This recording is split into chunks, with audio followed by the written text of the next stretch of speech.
প্রিয় ষষ্ঠ শ্রেণীর শিক্ষার্থীরা, শুভেচ্ছা নিও।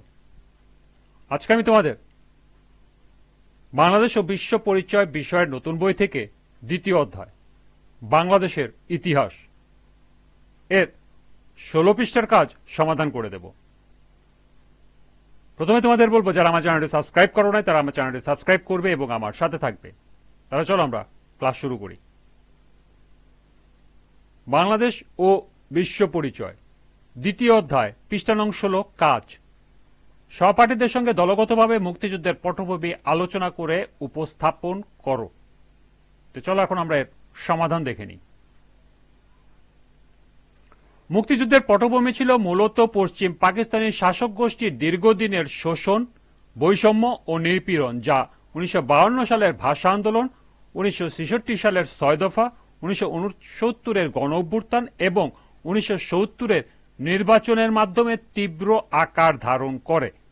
অবশেষে 1971 সালের 25শে মার্চে পাকিস্তান বাহিনীর গণহত্যার মাধ্যমে দীর্ঘ 9 মাসের রক্তক্ষয়ী যুদ্ধের মধ্য দিয়ে বাঙালি জাতি স্বাধীনতা লাভ করে, যার মূল চালিকা শক্তি ছিল ভাষা, সংস্কৃতি ও অধিকার আদায়ের সংগ্রাম।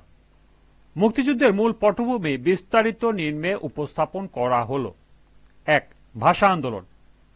পাকিস্তানের শাসক গোষ্ঠী বাংলা ভাষাকে উপেক্ষা করে উর্দুকে একমাত্র রাষ্ট্রভাষা করার চেষ্টা করলে ভাষা আন্দোলনের মাধ্যমে বাঙালিরা তাদের মাতৃভাষার অধিকার প্রতিষ্ঠা করে, যা ছিল অধিকার আদায়ের প্রথম বড় ধাপ। 2. রাজনৈতিক ও অর্থনৈতিক বৈষম্য। পাকিস্তান সৃষ্টির পর থেকে পূর্ব পাকিস্তান অর্থাৎ বাংলাদেশের জনগণ পশ্চিম পাকিস্তানের শাসকদের দ্বারা রাজনৈতিক, অর্থনৈতিক ও সামরিক দিক থেকে চরম বৈষম্যের শিকার হয়। সামরিক ও বেসামরিক পদে বাঙালিরা ছিল কোণঠাসা এবং দেশের সম্পদ পশ্চিম পাকিস্তানে পাচার হতো। 3. 6 দফা আন্দোলন। শেখ মুজিবুর রহমানের দেওয়া 6 দফা দাবি ছিল স্বায়ত্ত শাসনের, যা পূর্ব পাকিস্তানের জনগণের অধিকারের একটি সুস্পষ্ট রূপরেখা ছিল এবং এর ভিত্তিতেই আন্দোলন বেগবান হয়। 4. গণ অভ্যুত্থান। ছাত্র জনতার গণ অভ্যুত্থান স্বৈরাচারী শাসনের পতন ঘটায় এবং বাঙালি জাতীয়তাবাদীর চেতনার উন্মেষ ঘটায়। 5. 1970 সালের নির্বাচন। 1970 সালের সাধারণ নির্বাচনে আওয়ামী লীগ নিরঙ্কুশ সংখ্যাগরিষ্ঠতা পেলেও ক্ষমতা হস্তান্তর করতে পাকিস্তানি শাসক গোষ্ঠীর টালবাহানা শুরু করে, যা ক্ষোভকে চূড়ান্ত পর্যায়ে নিয়ে যায়। 6. অপারেশন সার্চলাইট ও স্বাধীনতা ঘোষণা। 1971 সালে 25শে মার্চ রাতে পাকিস্তানি বাহিনী অপারেশন সার্চলাইট নামে গণহত্যা শুরু করে। তাদের প্রতিরোধের মাধ্যমে গড়ে তোলে পূর্ব পাকিস্তানের মানুষ।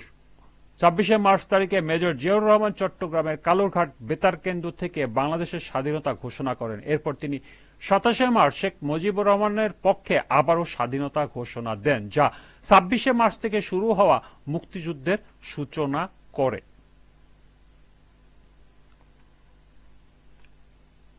এরপরে মূল সংঘাত ও বিজয়। 1. 26শে মার্চ থেকে শুরু হওয়া এই প্রতিরোধ যুদ্ধ 9 মাস ধরে চলে। 2. পাকিস্তানি বাহিনীর বর্বরতা ও গণহত্যার বিরুদ্ধে রুখে দাঁড়ায় মুক্তি বাহিনী। এবং 3. ভারত বাংলাদেশের পাশে দাঁড়ায় এবং কূটনৈতিক ও সামরিক সহায়তা প্রদান করে। অবশেষে 1971 সালে 16 ডিসেম্বর মুক্তি সেনাদের চূড়ান্ত আক্রমণের মুখে পাকিস্তানি বাহিনী আত্মসমর্পণ করে এবং বাংলাদেশ একটি স্বাধীন সার্বভৌম রাষ্ট্র হিসাবে আত্মপ্রকাশ করে।